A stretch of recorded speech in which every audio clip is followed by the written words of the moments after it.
I'm Maria Menounos, and you're tuned in to AfterBuzz TV, the ESPN of TV talk. Now, let the buzz begin. Yes, ladies and gentlemen, we are coming to you live from the world-famous AfterBuzz TV studios in sunny Los Angeles, California. Woo, woo. And if we got a show for you. But before we get started with all the dust-ups and fisticuffs, let me introduce the amazing panel that gets to sit with me here tonight. First, all the way to the far, far left. He is the international super scout and the law doctor, bringing the wrestling knowledge from all over the globe. Ladies and gentlemen, let's hear it for Roger Corral. I'm here for the fisticuffs.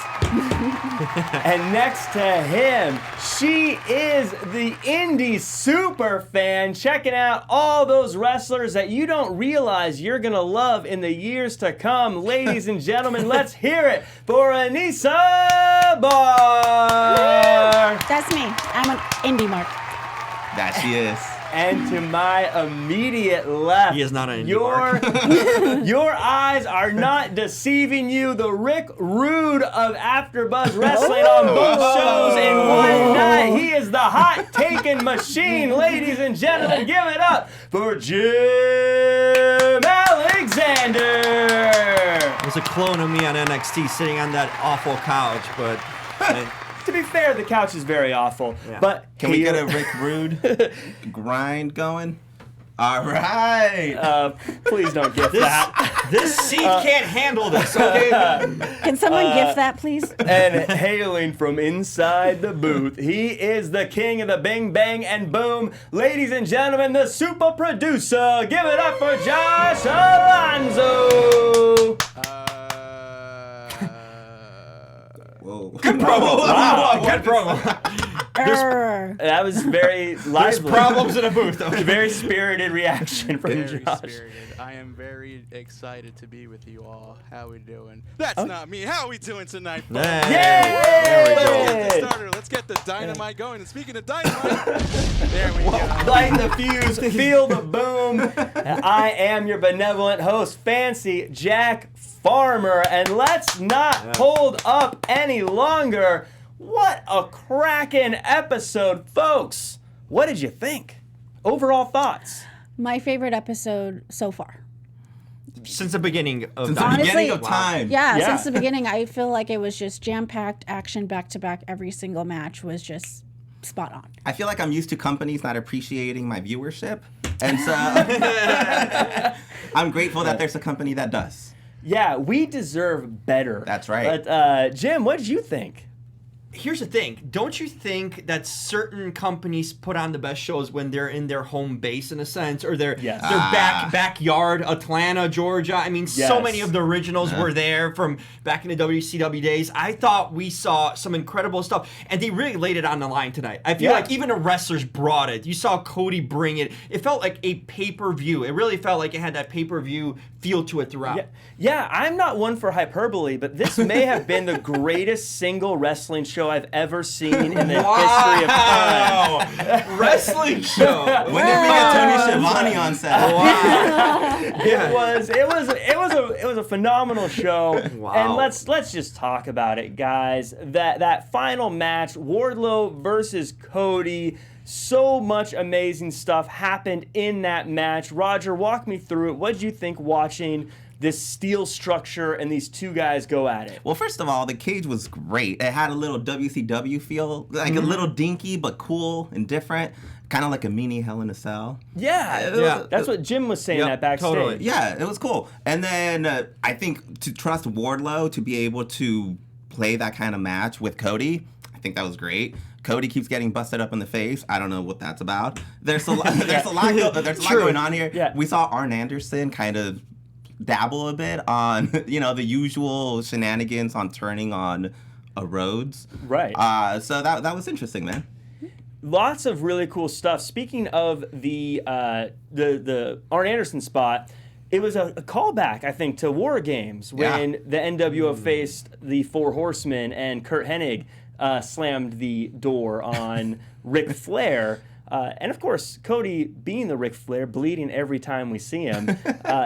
Is it too much though? Does he need to tone it down? Does it come to a point where it becomes a weekly thing and it's almost comedic in a way? And it does, because blood is for a reaction, right? Not for fun. That usually means you are part of a brutal battle. You've gone through a lot of things. It's reserved for big time matches. I get it for tonight because it's a special match, but we can't have him weekly just get. I mean, either he's getting lashed or he's getting busted open or something's going on. Like Cody, like this man is like, how much pain tolerance does he have? Okay. I think he forgets he's the boss. Yeah. He doesn't need You don't have to do this, man. Right. He doesn't have to do that. You're one for blood, Anissa. Do you like him bleeding all the time? Sure, why not? I mean, it doesn't bother me, you know. Yeah. I think, in a way, I don't mind the blood, obviously, but I feel like this match, it was well needed because they were in a cage. But I hoped that we were able to see Wardlow bleed a little bit or something. But You wanted more blood. well, I mean, Why is it always Cody? You know, what was that? that terrified me.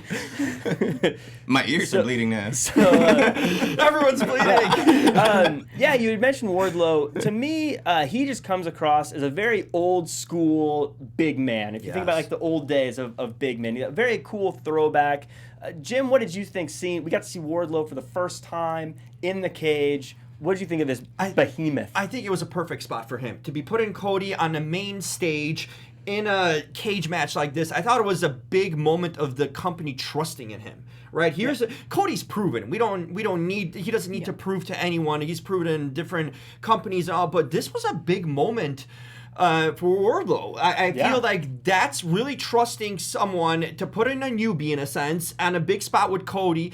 And I think he did a great job because that moonsault, hey, it was big on him to get Cody, too, to be in a proper spot, too. And that's what made it kind of beautiful looking because Cody did his, man. But he was there to kind of... Tell us about that moonsault, because we were watching that together. And it was just...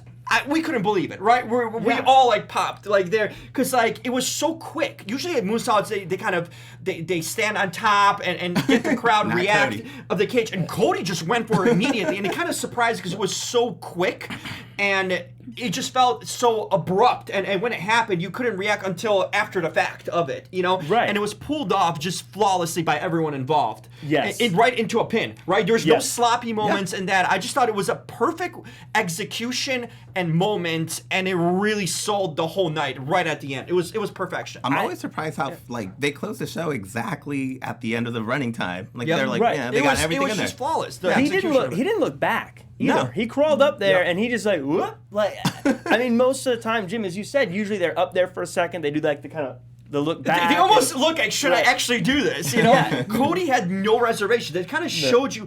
And the thing is, he went down so quick. Usually, a moonsault like that takes a little bit. You can see him kind of falling in the air. And you're like, you know, that thing. Yeah. But that one was it was lightning quick. I thought that was even more impressive about it, how quickly he executed and how quickly he was going through the air, you know, onto the floor. It was awesome. It was absolutely stunning. They also did a quick video package earlier in the night. And Anissa, you had some comments about video packages in AEW that I'm hoping you could share for us real quick. What did you think of the video packages? I liked the video packages more than I like certain companies' video packages because it's a story within the story. It doesn't just show two people cutting promos back and forth. It's bringing people involved. They brought Taz in. They brought Arn Anderson in. It felt more personal, and that's something that I really like about AEW is that they, with their promos, they bring people around their circle, and the way they edit it is just like it's not a lot of filters. It's just a little bit here and there.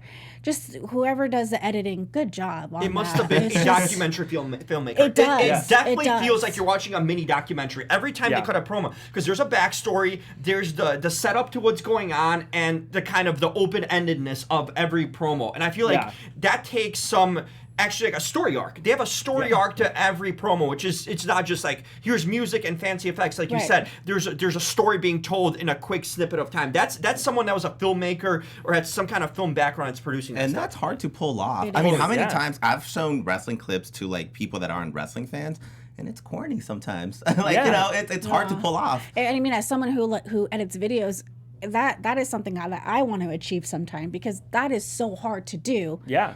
To make it look like a movie trailer. Right, and as you guys, Jim, especially as you had alluded to it, like it really draws the emotion out instead of it just being like the catchphrases and one line. It's points of view from others, right? You have people who kind of tell the stories on air, the commentators in a sense, or the figureheads, telling the story and setting up, which they do great. They do this on a nightly basis by telling the commentary in the ring. You have someone setting up instead of doing it to a music video song. Like, let's just do the promo the length of this music video, right? And until it ends, and then have the high spot and high move. No, this is a story in a documentary form being told, and it really sells the feud and the people involved in it. Yep. Absolutely. And speaking of selling things and good video packages, Jim, could you go ahead and sell some of our video packages here for AfterBuzz? Well, I'm no filmmaker, but you nerds know that I am good at telling you how to subscribe to this stuff. You're watching AEW After Show. You saw Cody off the top rope. The least you can do to keep on getting this content, us talking about it, is click on that subscribe button and tell us what you thought about that and everything else. We want to know your thoughts. We go back. We interact with you guys. I know Jack's always there responding to everything. Tell us what you thought about the show. Interact with us. Always like. We like to get them up, like the likes. We have a benchmark we want to reach right here. Right. And if you're listening in the car, pull over. Don't do this. There could be cops right now. Pull over. Give us a 5-star rating. Comment more. And definitely subscribe to that podcast version of it too. So you have AEW with you wherever you are. Car, home, in the gym. You need to be hearing and telling everyone. And definitely appreciate the mention of pulling. Definitely appreciate pulling over, because it would be terrible if you were in the middle of leaving us a 5-star review and something happened and you weren't able to finish it and hit confirm. I was nervous where that was going, man. Shout out also to everyone in the chat. We've got Charlene, DG, Dang MQ, Dylan Matthews, Eric Clark, External Shockwave, Joe Surfla. I don't know if I'm pronouncing that right. But Joseph Boza, Peter Davies, SwitchFan94, and real quick fun announcement to my grandpa who's watching. It's your birthday. Happy birthday, Grandpa Joe. Grandpa Farmer. That's the, sometimes you get to shout out the family, so shout out there. Pacific Northwest is rolling tonight. The PNW? Big week. Speaking of, I don't know, transitions, we're going to... This is a very smooth one Whenever I say speaking of, you know a transition's coming. You're waiting for that party, Grandpa's party. Yes. So we started the show with a tag team battle royal. You know it's the Mac Militant. Coming to get it on.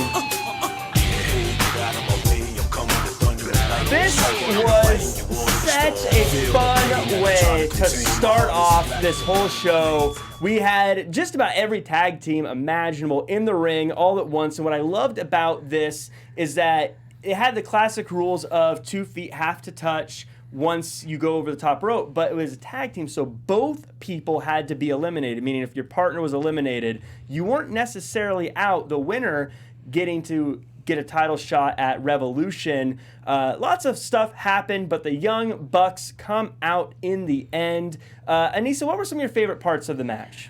Well, first of all, I just want to say that this is probably one of my favorite types of rumbles. I like the fact that there's an option where if your partner gets out of the ring, you still are able to have that chance. And it also shows how the person can go as a single competitor. But my favorite part, as probably mine and yours, is when pretty much he super kicked Sammy Guevara. He murdered Sammy Guevara. We witnessed a murder tonight. We witnessed a murder. And he didn't bleed. You should have seen Jack's and I reaction. Like, everybody kept staring at us. We're like, you don't understand how freaking crazy that was. I stood up. It was flipping tables. Dude, But you have to give Sammy Guevara credit for selling that. Just absolutely ate it. I dare say it was on par with the legendary HBK Shelton Benjamin super kick. It was. You are throwing historic things tonight. Again, I'm not one for hyperbole, but it was the single greatest kick ever thrown in the history of mankind. I thought everyone shined here. I thought Butcher and the Blade looked great. The Butcher particularly staring down Luchasaurus. Oh, Butcher came through, man. Just messing everybody up and all sorts of craziness. Can we agree that I think not TNA, that company's dead, I guess. But AEW has the best sellers, right? In wrestling. Yeah, they do. Like They literally, do. when you look at Joey Janela's, you look at all these guys, like just everyone sells so well, and that really brings off. Not only at home, it makes you feel like more excited, and they know how to pull off. And I appreciate that in a wrestler, being able to put over other guys and make it look. Yeah. Every time it makes it look like I said, someone's almost dead, in that sense, which is a hell of a thing. It's a compliment to the wrestler himself, who's able to sell like that, And I think that's a big key. And we know the Young Bucks have been notorious for doing that for years, especially in tag team matches. So it's like a company of Dolph Zigglers. Yeah, I was just thinking that. They have one guy. This company has everyone. It's a very unselfish company. It seems like they're all very much on board with what the overall show is trying to do. And I had read a report where Cody had said that they plan things out 6 months to a year in advance. So I think it's easier to do these things when you know what the end game is. But it's also about ego and jealousy. That plays a lot of guys in the ring we won't see maybe on TV won't want to sell or put someone over and make themselves look bad. It just tells me about this roster, how everyone's in sync, and how when Cody talks about everyone's on board and they're doing it for, I believe it, because you see it in the matches. When you see other guys putting over other guys making each other look good, and not to just take the shine for themselves. I think that says overall the health of the company and the camaraderie that's there. Yeah, and speaking of working together, we have Omega and Hangman, the tag team champions, defending their titles against the Lucha Brothers. And again, I'm not one for hyperbole, but I swear this is the third time in about a month I've said this is one of the best tag team matches I have seen in about as long as I can remember. You know it's the Mac Militant. Coming to get it on. So, you're right. This is like a pay-per-view worthy show, man. I know. And they're complaining in chat. Ooh, I'm not spending $49.99. You got it for free tonight, okay? Stop complaining. It's insane how top-notch. First off, Phoenix is insane. He is an insane person. Pentagon is insane. Omega's insane. Hangman's insane. Roger, what were you thinking watching this match? Sounds like an asylum to me. It locked me up. This is I'm gonna put it out there. I think this is the best tag team division in all of wrestling history. Yeah. There's it's up there. There's 10 top groups, and you're right. Every tag team match keeps stepping up. I don't know how to evaluate these matches anymore. Yeah. This match in itself, and I think we discussed it last week. Omega and Hangman have this weird dynamic where they're not really in sync, but they are. Right. They're not really planning things. They're not really a tag team, and yet they are. It works every single week. And so I'm excited to see that dynamic against a tag team that does have experience in the Young Bucks. Well, it's going to be great, too, because they've been building this subtleness of Hangman wanting to break away from the Elite and Kenny kind of being we're friends with the Young Bucks, but we're competitive. And now they have a match at Revolution. Anissa, what are you thinking going into this match? Do you want to see Hangman and Omega retain? Or I know you're a SoCal supporter. Do you want to see the Young Bucks come through? I do want to see the Young Bucks come through, but I think that Kenny and Hangman will win. And I think they'll have another rematch at Double or Nothing. You think they're all going to hug at the end? I know where this is going. This is Hangman turning on Omega, Young Bucks getting a title, and Double or Nothing. It's going to be Hangman versus Kenny Omega, Double or Nothing.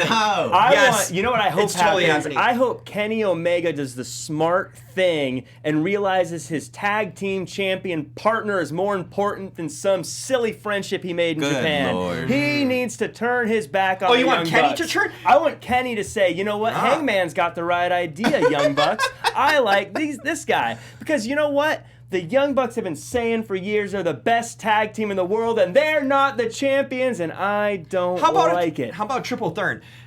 You have Kenny. triple. Yeah. Nick Jackson turns on everybody. Yes, here's the thing. Hear me out. Kenny turns on Hangman. And just so Young Bucks can get the title, so they're buddy-buddy, that makes the Young Bucks kind of come off as heels, and then Hangman's the only one left as a face because everyone kind of triple turned there, right? That would actually be interesting because people love Hangman. And then you would have the elites, they would be actual heels, because we haven't seen Young Bucks really as Well, there's heels. more people in the elite than just them. But I mean, the original friends. They're original friends, right? Then you can add Cody to that. They're like the original four. But this company is filled with heels, so what are we going to be left with if this happens? It'd be such a good company if they all return. I love it. I am parking my car in the same garage as Jim Alexander on this. I absolutely love it. I can't wait to see that one. This is the same guy that suggested the Nightmare Collective was going to continue on. Yeah, So, just they throwing do it out there. in our hearts.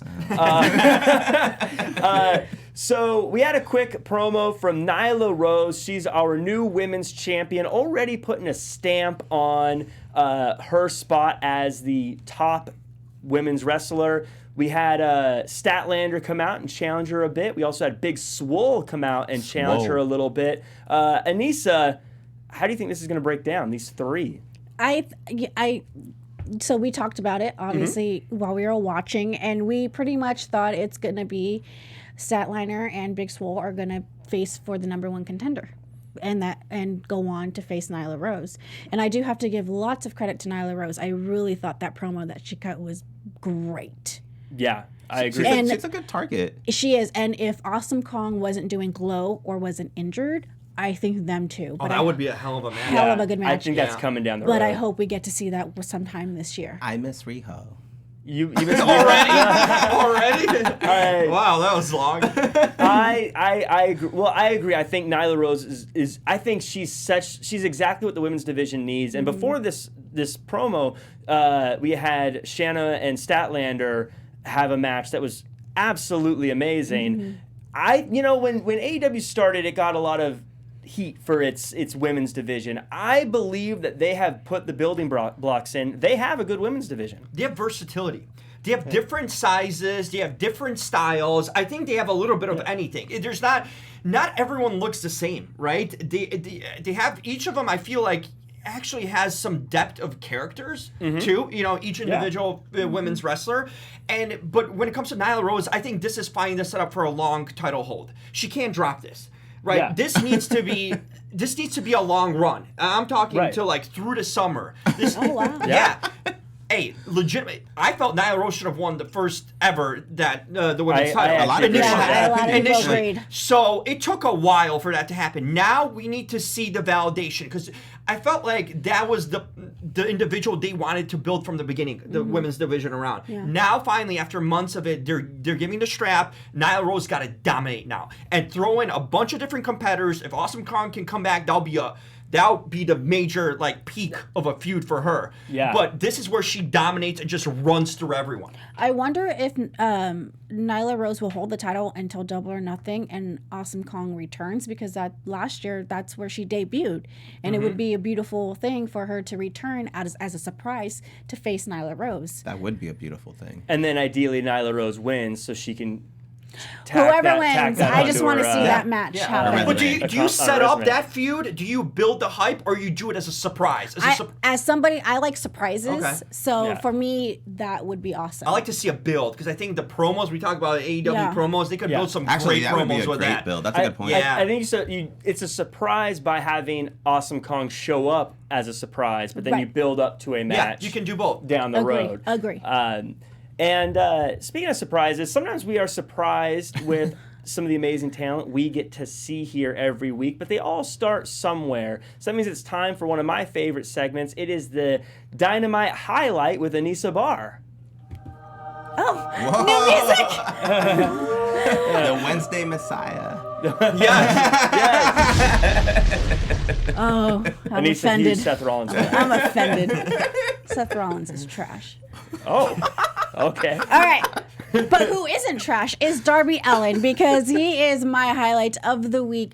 Darby Allin has been wrestling since 2015. He's been the reason why you guys should like Darby Allin is because he's been in the he's been in Progress Wrestling, AAA. He's been on Evolve multiple times. If you have the WWE Network, he's been on there wrestling for multiple wrestlers. He also, of course, is in AEW, as we saw tonight. He made his return, Big Pop, which I really, really enjoyed. I was so excited. He also is straight edge, and that's how he lived his lifestyle for so long, because when he was younger, he saw his uncle drunk driving and told himself he would never drink again. There's also a documentary. It's called The Wrestler's Best New Talent in America, and he's part of that, and it really shows more side about Darby Allin and how he got his name. Came from a frontman from the band called Jams, Darby Crash, and the transgressive musician Gigi Allen. If I can add to this as well, yeah, those two guys are probably the most like crazy prominent vocalist in hardcore, especially Gigi Allen. So I will say, don't look up any YouTube videos of Gigi Allen. I mean, Gigi Allen, just do not. He's a beast. I wouldn't say beast in a good way, but he's just like a different type of person, and it definitely fits with the character that Darby Allin is portraying, as well as the Darby Crash persona that he's also emulating as well from the Germs as well. So that's my little tidbit from there. Wow. The more you know. The more you know. And then also some cool matches I suggest watch to Darby Allin as him versus Nick Gage at GCW, as well as him and Velveteen Dream at Evolve 59. Ooh. That would be interesting to look Nice. back and see him versus Velveteen Dream at Evolve. He also has some cool matches over in Defy Wrestling, the Pacific Northwest. Oh Those my guys God. shout out. Here's the thing about Darby Allin. Would you get rid of all of the face paint or maybe go both sides of the face paint? These are the questions we need to know. This is what I want to know. He seems like a pretty boy from one side of the face, Right. too, so I don't know if you want to get rid of the paint. I would want to see him as the whole skeleton paint. I feel like you need to have one of those videos where it just shows him from the side, Yeah. and then he like turns, and you're like, oh! I like that. But yeah, he showed up today at the end of a big match, looking like a vampire rock star, skating down and continuing his rivalry with Sammy Guevara. I didn't realize the Inner Circle had magical powers. Brought Sammy Guevara back to life for this scene, for this moment. Not a good night to be Sammy Guevara, by the way, because he took a skateboard to the back, building up that feud, and that is looking like a fun one. Who do you guys got in that so far? Sammy or Darby? I do want to say a quick comment. I really liked how Darby Allin did the little slideshow of the boards, and pretty much saying at Revolution, Guevara's dead. Well, if he makes we didn't murder you if he now. didn't- Today didn't happen. Yeah, I like how he's doing the sign thing, because it is kind of stealing Sammy Guevara's thing. And it's a But fun, I mean, Darby Allin has no voice. do you think they're doing the He voice just listens to metal music, but Right. you cannot emulate it. I mean, well, come on. I mean, we saw him get hit in the neck with the skateboard. Yeah. So- Yeah, he's pulling an Andrew Lincoln every week, and it's kind of weird, man. Hey, Sammy Guevara can come from a dead Darby Allin. Right. You know? Like every week he has signs, and he communicates through his signs. It's like a Christmas movie. It's now Darby Allin didn't ever really talk much before, so I don't know if it's too different than how he ever was, but still really cool to see him showing up and building that rivalry. Of course, this was after a match with the debuting Jeff Cobb versus Jon Moxley. Cobb looked like a beast, like big old water buffalo of a man thrown around. Wardlow? He has a rhino built. Oh, yeah, There's a lot he's- of meat in there. Yeah, he did kind of. Yeah, I thought of that too, actually. That's a good reference. I challenge anyone to hug him and get their fingers to touch. That's all I'm saying. That should be next week's challenge. It's Rhino's brother. brother. Water buffalo, Rhino's brother. That I should like be his that. name. I Water like that. buffalo. Roger, how did you feel about Cobb's debut match? I think he did well. I know they had a match at G1, and the reviews were kind of iffy on that. I think this was a much better match. So their styles kind of don't mesh a bit, but I think they carried on. They did an excellent job. Great job for a debut. He feels like a big piece of corn on the cob, man. Like it's very Corn good. on the cob. Yeah. Some corn-fed Jeff Cobb. Good at festivals. Good at festivals. Anissa, now you know Jeff. Me, we were on a first name basis. Good Jeff old has Jeff. been Sure. Jeff has been around the world wrestling. Did you like how he performed tonight, or were you crabby that he was smashing Moxley? No, I thought he did really well. I felt like I mentioned to you while we were watching that this was like more of a test for him to see if he really I don't want to say fits in, because if he didn't fit in, they probably wouldn't put him in the inner circle. What is this, high school? But I personally Seats taken. I personally felt like Jeff Cobb did really well during this match. Sold as well as Moxley sold, and going for the eye, I really like that, because obviously that's the injured. That's where Moxley's injured. I mean, of course you have to go for that. That was weird. Moxley didn't see him, okay? He didn't see this man coming. He was on the wrong Here's side, the thing. man. First of all, Jeff Cobb is not a name you can get over with. So let's get a change That's what of a I name. said last week. I'm glad he's here. Ladies and I'm glad gentlemen, he's here. Jeff Cobb. Oh, damn. That's gonna be a tough I tried exactly convincing what- all no. of them last week. I That's can't not- be intimidated by that name. No, you can't get over That's that. exactly what But Roger here's the said. thing. Yeah. But did you have faith in him? You put him with Moxley in your first match. That's a rub. No Yeah. matter how the result happens Yeah. or what the result is, you put him in a debut against Moxley, one of your top not only names in the company but in Yeah. the industry. Yeah. That's showing some faith. So you switch up that name, and this guy's on a fast track to really doing some damage. and To Flavor Town, baby. Put some butter on that Cobb. to butter up Cobb. And he really basically was squashing Moxley throughout the match until the very end. I'm a huge Cobb fan. I personally prefer the name Matanza Cueto and think he should go back to that. Not really, but I did like him in Lucha Underground. I think they need to bring him back. I think he's great. I know he's not signed to a full-on contract, but I have a feeling once some of his calendar clears up, we're going to start seeing him in AEW quite a bit more. I think it's one of those maybe contracts. One of those.